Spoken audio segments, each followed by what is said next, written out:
Hello, I'm Nia Cortes from Women Who Code Monterrey. I'm a network director and I'm also a UX designer by day. Today, we are here talking with Crystal Goade. Crystal Goade works at Shutterstock. She is a creative design cheerleader focused on building healthy teams and making cool stuff. Hi, Crystal. Hello, glad to be here. So, first of all, we really thank you for being here, and we would like to start by asking you to tell us more about your career journey. Awesome. I think I was a designer probably before I can remember. I was an artist from like the age of 2 and had a real passion for it. I was encouraged in my early years to pursue that. I was lucky enough to have people around me that didn't discourage me being an artist or a designer. And in high school, I had a really amazing mentor teacher who laid a really amazing foundation for me to get into the design industry and exposed me to a more inclusive and diverse set of people in the industry around me in Seattle, where I grew up, that basically drove my career choices in a lot of really positive ways. And I spent a lot of my early career kind of meandering through where I really wanted to be. I really wanted to focus on a lot of creative work. I started out in design when it was kind of like an everything designer. So I did visual design, branding, web design, front-end dev work. The UX obviously was part of that, and the research sometimes, and the SEO, and like it was all over the place. So that essentially got me super burnout. Went back to school, got an oil painting degree. It's okay to go back to school later and do something fun if you want to, or something encouraging.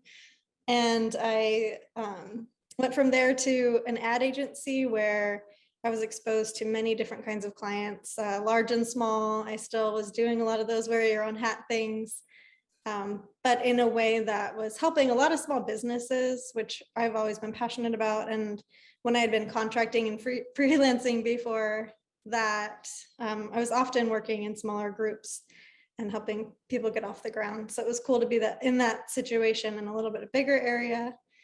And then I was lucky enough to come across a company called PicMonkey, who is a design and photo editing tool. From there, I essentially was working a dream job being a creative director at a creative software company. And we got acquired by Shutterstock in September of last year, which is super exciting. And that's what got me here. Can you tell us more about your first days as a manager? How was that experience? Yeah, I can definitely tell you about my first days as a manager. I fell into management very early on in work, where I was working at a computer tech company, like an Apple reseller. And I like managing people and encouraging people and getting them to do things. And it was one of those jobs where I was trying to do some design work, but I was also managing a store. Like when you're in your early career, don't be afraid to just do weird stuff or work at a coffee shop and work on the side. And I really loved the idea that I could help and mentor people outside of myself the way that people had helped me. And so I was able to build a team at PicMonkey basically from the ground up. There was like 2 visual designers and like 2 UX designers at PicMonkey. And that allowed me to like expand and grow. The agency that we worked with we had like interns, and we had a cross team kind of managing different projects and client relations. But this was the first like big moment where I could expand in a real way. I will never forget when I was promoted to creative director. I had been a design manager up until that point, and we had a really great person in the creative director position for a few months who is now on my team. And he was struggling, and we essentially flip-flopped positions. He really needed to be in the IC space, and I like to lead, and I like to manage, and I like to think big, and I like to look at data and strategy. And the day that I'm emotional about it, the day that I was promoted was such a big deal to me. I had but I was very into Hamilton, and there was the song, I Want to Be in the Room Where It Happens, and I played it all the time, and I constantly thought of that, especially at that point in PicMonkey. There was a lot of male leads, and there was a lot of, they do a very good job of trying to be pretty inclusive, but it was a moment of opportunity for me to step up and show up. And when I got home, I like blasted it. I had a glass of champagne. Like, it was such a moment for me. It was really cool. And I think we have to celebrate those moments. Now I manage a team at Shutterstock that is like pretty nicely diverse. We're managing the design system. We're doing copywriting. We're doing some visual design. We're doing some project management and strategy, and really diving into some marketing materials. So it's a cool spot to be. Because you are now a senior design manager at Shutterstock, but something that caught my attention when I got your information is that you describe yourself as a parenthesis cheer parenthesis leader. And so I was wondering, you can tell us more about this, about your leadership style, or maybe what do you do daily that makes you think that you're a cheerleader? Absolutely. It's one of my favorite things. I was a cheerleader when I was like in second grade, and then in high school I was a competitive cheerleader, and it taught me a lot of things about teamwork, lifting each other up, encouragement. I had really strong female leaders there as well around me, and just a lot of strong women, and that really deeply ingrained this like better together mentality for me. And so in anywhere I've worked, I try to be very encouraging. I try to bring people together. It's not a toxic positivity kind of thing. You have to be real about everything, and play to win for sure. But I think, gosh, the saying, it's not catch a fly, you catch more flies with honey or whatever, but it's essentially like, I feel like I've gotten better results out of people that I've worked with, or teams that I've worked with, or teams that I've managed, or anything that I've run where it's a little bit more positive, a little bit more human, and a little bit more rah, let's do this together. And I bring up about you being a manager and your management style, because I would like to share this with you and everyone who's listening to this podcast. It's according to the global consultant agency Creative Equals, only 17% of creative directors are female. But unlike some other industries, the design area doesn't have a problem attracting women. Approximately 60% of junior designers are female. So this data would suggest an issue in retaining, promoting, and nurturing female designers. So what do you think we can do in this industry to improve this statistic? I think it's important. There's a number of things. I think it's important to look at the environment around you. If there's an employee resource group or something at your company where you can reach out to others, if there's something in your community, or if you're networking through somewhere like Women Who Code, don't be afraid to reach out to other women. Don't be afraid to get on LinkedIn and reach out for mentorship or for advice. I've done that plenty myself, where folks have reached out directly to me, and it's a cup of coffee or it's something really simple. I think it's exciting to see partnerships like this, where Shutterstock is getting involved in networking communities like that. But a lot of times you don't have that.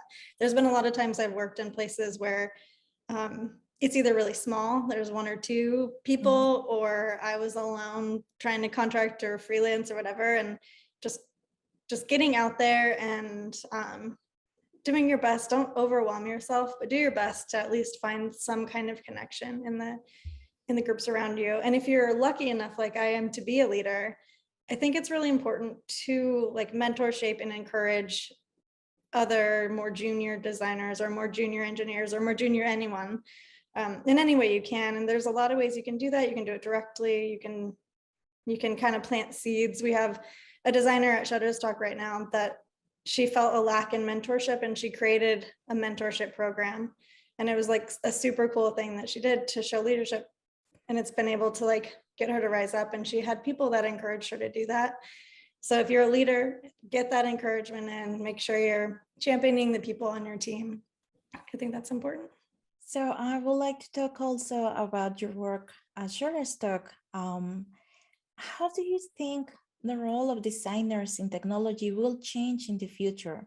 With advances in artificial intelligence, all of this new technology that comes up almost every month, based on your work in Shutterstock, the things that you're doing there. Absolutely. I think design is integral in any technological advance at any time, especially exciting in artificial intelligence. People are looking for predictive results for things. People are looking for better experiences, more human-centered design. And you need designers in tech to be able to get us to that point. It's not just about the code that goes behind it. It's about the full experience.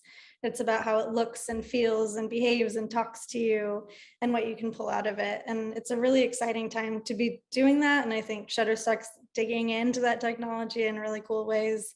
And the research and the planning of that comes from a design perspective is just so important. So, what are some of the lessons that you have learned during your career that you think would be helpful for other women or people in general that are working in tech and design? A couple things come to mind, and one is to not be afraid to be yourself, show up as who you are. I think a lot of times, especially in my early career, I was so careful and so it was so ingrained in me that I had to behave some way or look some way or show up or dress for my job or whatever. And one of the best advice I got actually from an uncle of mine was show your personality. This is they're hiring you for you. You're doing your job. It's you. Don't be afraid of that. That doesn't mean be ridiculous, but don't show everything. But I think it's important to remember that sense of self, because you spend so much time at work that you're going to inevitably that's going to show up in some way, and don't be afraid to take up that space. I think also for women, especially empowering other women in the room. I think very tactically in meetings where you're in a room, oh gosh, there's been so many times where I'm in a room with all men.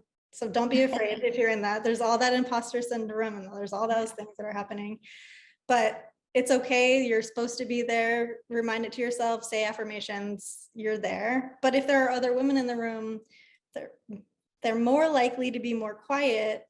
And if you create a culture where you are directly asking, especially if you're in a leadership position, you're directly asking some of those more timid maybe, or more quiet or more shy people in the room, what do you think? Or what are your thoughts on this? Or how would you approach this? And kind of try to suss out.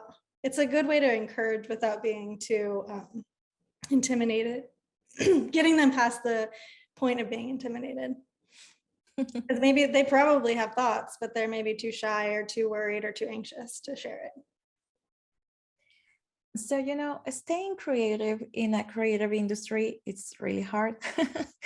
So what do you do? Is there anything that you're passionate about, anything outside of work? For sure. I spend my mornings reading. I catch up with some tech industry news. I time box it so it's not too much of my day and I don't get overloaded. But I'll read that. I'll go for really long walks. I think for me, it's important to get outside and get out of my headspace, walks or runs or whatever I want. I always think about, I run for therapy. I run to get out of my head. I run to get out of my thoughts, and I walk for sanity. Where if I'm frustrated or if I'm stuck in a project or something, I have a really amazing dog that definitely loves walking. And so if I'm stuck on chewing on something, I can just grab him, leash him up, and walk around the neighborhood that I live in. These past 2 years have been difficult for a lot of people in a lot of different ways. Have your hobbies changed during this era, this COVID era? It's quieter, for sure.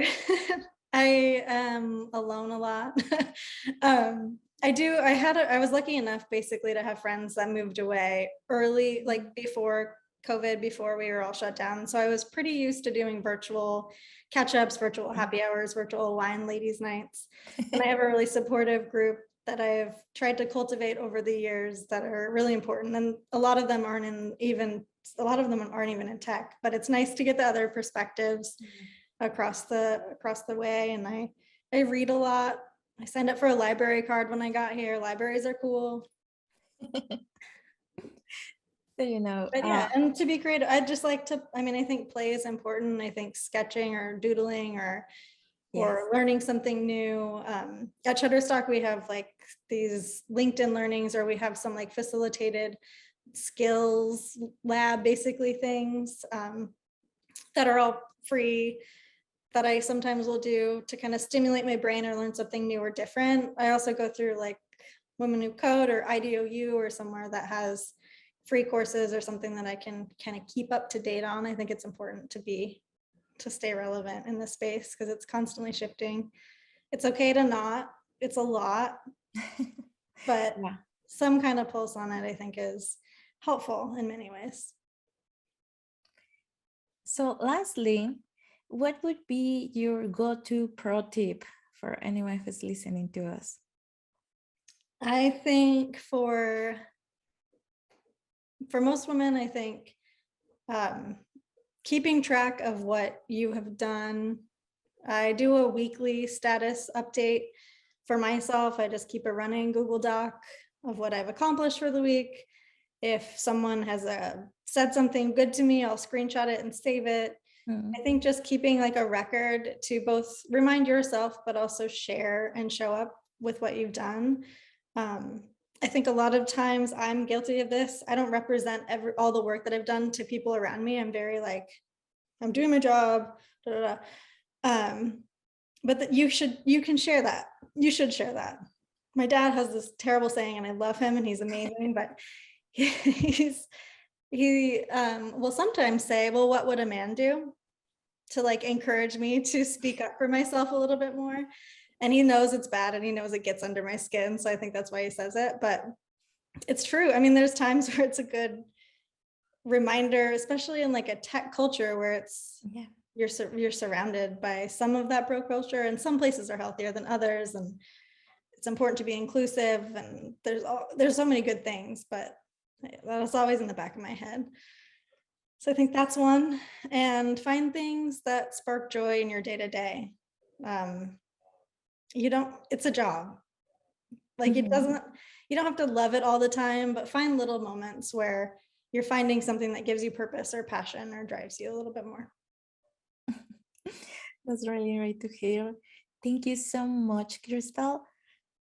And thank you for everyone who's listening. Is there anything else that you would like to share with us, Crystal? Have fun. Life's short. Be thankful for things like this. Be grateful. We have so many resources as women in this day and age that people in generations before us didn't have. So lean into that. We've got your back. We're here. Thank you so much, Crystal. Thanks for having me.